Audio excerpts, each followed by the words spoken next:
bonjour à toutes et tous. Très impressionnant de vous voir aussi nombreux, enfin de vous apercevoir parce que là vous êtes dans la pénombre pour moi, mais je vous devine en tout cas. Je commence par excuser, si vous le voulez bien, Martine Aubry qui devait être avec nous mais qui a eu un empêchement et qui était hier au village des centres sociaux, place de la République, dont vous avez vu dans le petit film quelques extraits de cette grande manifestation que nous avions voulu à Lille pour que le grand public puisse aussi participer en quelque sorte à la fête de ce congrès et découvrir, pour ceux qui ne les connaissaient pas, la richesse de nos centres sociaux. Permettez-moi de saluer les élus présents et particulièrement les collègues de la ville de Lille et en premier lieu Charlotte Brun, qui est l'adjointe en charge de toute la politique éducative de la ville et qui fait évidemment un énorme travail auprès des centres sociaux. Je salue également les représentants de la CNAF et des CAF qui sont présents ici, partenaires évidemment incontournables. Bien sûr, le président Tariq Touaria, le président de la Fédération des centres sociaux de France, Monique Denoyel qui nous a accueillis, la présidente de la Fédération régionale des centres sociaux, chacune et chacun d'entre vous qui est venu des quatre coins du pays, de la métropole, des Outre-mer.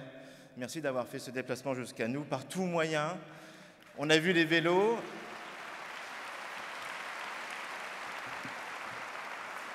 On a vu les vélos du Val d'Oise, mais il y en a qui sont arrivés en péniche depuis Mulhouse, qui ont fait 1 mois de traversée, et on peut les féliciter. Je veux aussi saluer les délégations étrangères qui sont présentes aujourd'hui avec nous et qui font de ce congrès un événement international. Là aussi, je les remercie chaleureusement d'être avec nous.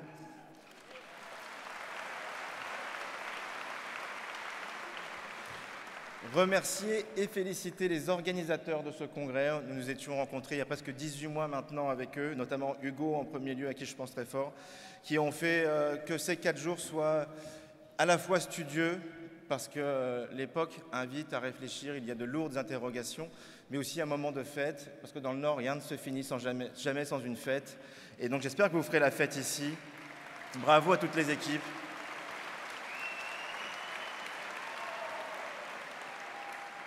On s'est littéralement, pour ce qui nous concerne, nous à la ville, mis en 4 pour vous accueillir et vous réserver le meilleur accueil possible. Et on a même prévu la pluie pour être à la hauteur des clichés du Nord. Comme ça, vous ne serez pas déçus. Bienvenue dans le Nord.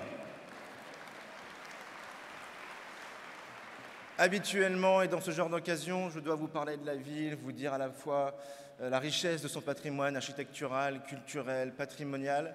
Mais là, je vais surtout vous parler d'une richesse qu'on voit moins dans les guides touristiques, mais qui pour nous est tout aussi essentielle, celle de nos centres sociaux. Les 14 centres sociaux lillois qui font un travail exceptionnel, évidemment. C'est un choix assumé de notre part d'avoir couvert la ville de centres sociaux. Il y a plus d'un centre social par quartier, puisque nous avons 10 quartiers à Lille. Nous y mettons beaucoup de moyens, 5 millions de subventions, plus de 5 millions de subventions annuelles. Nous prenons en charge les fluides. Nous mettons à disposition gratuitement les locaux. Nous les rénovons, les reconstruisons, et quand on reconstruit un centre social à Lille, on prend toujours le concours de grands architectes parce que nous considérons que le beau n'est pas réservé qu'au centre-ville, qu'il doit y avoir du beau dans les quartiers, et notamment pour ceux qui agissent pour la justice sociale. Ces moyens, nous les mettons, et je vais aborder tout de suite les sujets qui fâchent.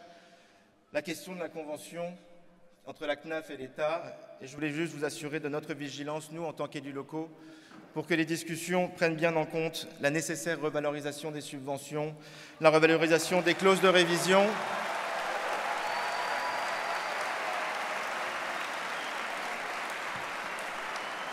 c'est essentiel pour que tous les centres sociaux puissent faire face à la crise de l'inflation que nous connaissons et qu'ils ne subissent pas dans leur budget de plein fouet ses conséquences. Si nous nous engageons, nous, Ville de Lille, aux côtés des centres sociaux, et tous les élus de la Ville de Lille sont à mes côtés pour ça, c'est parce que nous savons que vous êtes aux avant-postes aujourd'hui pour accompagner les plus fragiles qui se sont frappés d'une crise qui s'accumule depuis maintenant 3 ans. On a d'abord eu la crise économique, la crise sanitaire, puis la crise économique qui y a suivi.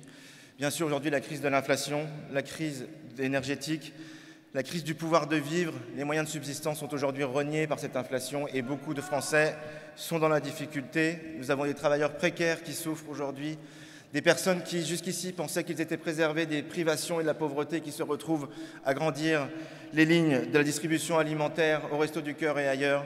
Plus de 20% aujourd'hui de bénéficiaires des Restos du Cœur dans notre ville et dans notre région. Il y a bien sûr des familles monoparentales surexposées à la pauvreté, les souffrances psychologiques qui ont gagné du terrain, les sans-abri qui sont de plus en plus nombreux dans notre pays.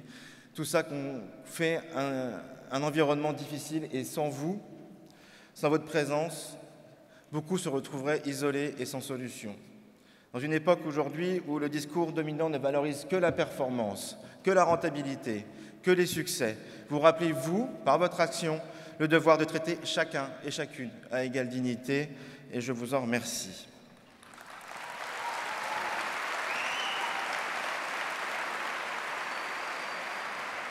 Les activités sociales, éducatives, culturelles, familiales, à tous les âges de la vie, sont autant d'éléments qui recréent un lien dans une époque où le repli sur soi gagne du terrain et qu'il est un des plus grands dangers auxquels nous devons faire face aujourd'hui. Je sais que ces sujets-là seront au cœur des discussions du Congrès. Vous avez choisi le thème de la démocratie et de la justice sociale. Pour nous, évidemment, les deux vont de pair, l'un ne va pas sans l'autre. Et nous avons une conviction simple, il faut casser les logiques de l'entre-soi, notamment en matière de démocratie, pour aller vers les publics qu'on qualifie souvent d'invisibles et dont on a besoin pour retrouver le sens de la cohésion sociale. Et je sais pouvoir compter sur votre sens de l'innovation pour répondre à ces enjeux. On avait vu pendant le Covid à la fois votre agilité, votre créativité, pour être ce maillon essentiel d'une chaîne de solidarité qui a permis à beaucoup de Français de survivre, plus que vivre, mais en tout cas de survivre dans une crise qui a été absolument brutale et douloureuse. On a vu le soutien à la parentalité, la poursuite à distance de l'accompagnement scolaire, les nombreuses initiatives solidaires, la confection des masques, et j'en passe bien sûr. Tout ça a montré que vous étiez présents à l'heure au rendez-vous. Ici à Lille, nous aussi, nous savons tout le sens de l'innovation des centres sociaux, et je suis toujours très fier de rappeler que c'est ici, à Lille, qu'est née l'initiative des centres sociaux connectés parmi les centres sociaux des quartiers sud et qui aujourd'hui a essaimé sur tout le territoire de la région et au-delà pour favoriser l'inclusion numérique dont on a tellement besoin aujourd'hui. Avant de conclure, un dernier mot, je voulais surtout rendre hommage à vous toutes et à tous, vous qui êtes les acteurs des centres sociaux, aux professionnels des centres sociaux qui, dans ce contexte si difficile, ne baissaient jamais les bras. Merci, et merci vraiment du fond du cœur.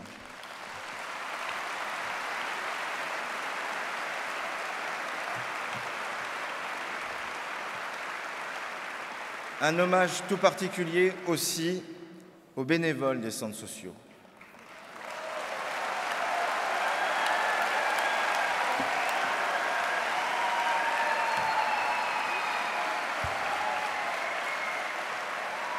Vous avez sans doute, vous aussi, connu ce sentiment de découragement qui peut nous gagner, de doute sur l'être humain que l'on peut ressentir. Et dans ces cas-là, il suffit de se tourner vers les centres sociaux, vers ces bénévoles, et on est réconforté et on garde foi en l'avenir. Donc vraiment, pour tous ces bénévoles, un grand merci. Et je ferai une petite parenthèse politique, il n'y aura que celle-là. Mais reculer de 2 ans l'âge de la retraite, c'est non seulement ajouter à l'injustice pour ceux qui commencent à travailler tôt, pour les femmes, pour les salaires les plus bas,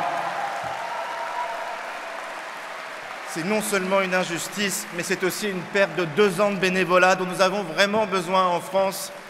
Voilà ce que cette réforme aujourd'hui conduit pour notre pays.